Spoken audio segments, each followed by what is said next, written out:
సంక్రాంతి పండుగ రాగానే మన ఇంటి ముందు గంగిరెద్దుల ఆటలు సన్నాయి రాగాలు వినిపిస్తాయి. రంగురంగుల బట్టలతో అలంకరించిన ఆ గంగిరెద్దును మనం సాక్షాత్తు శివుడి వాహనమైన నందిగా భావించి పూజిస్తాం.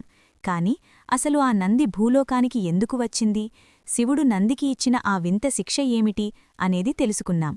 పురాణాల ప్రకారం ఒకసారి కైలాసంలో పరమశివుడు నందిని పిలిచి, నంది, భూలోకానికి వెళ్ళి మనుషులకు నా సందేశాన్ని వినిపించు, ప్రతిరోజూ నూనెలాసుకుని స్నానం చెయ్యాలి, కాని నెలకు ఒక్కసారి మాత్రమే భోజనం చెయ్యాలి అని చెప్పు అని పంపించాడు.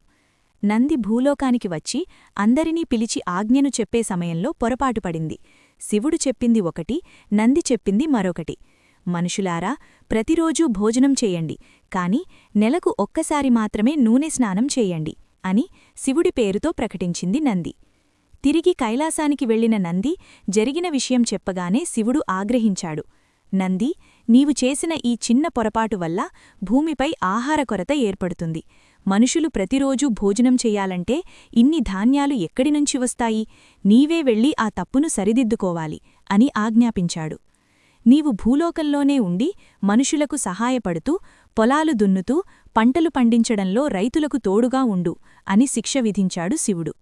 అలా శివుడి ఆజ్ఞ మేరకు భూమికి వచ్చిన నంది స్వరూపాలే ఈ ఎడ్లు.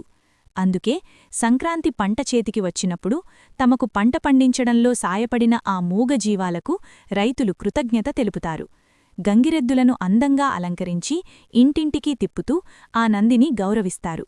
చూశారుగా, మన సంస్కృతిలో ప్రతి ఆచారం వెనుక ఎంత గొప్ప అర్థముందో. రైతుకు నేస్తమైన ఆ గంగిరెద్దులను మనం కూడా గౌరవిద్దాం. ఈ ఆసక్తికరమైన కథ మీకు నచ్చితే లైక్ చేయండి, మీ మిత్రులకు షేర్ చేయండి.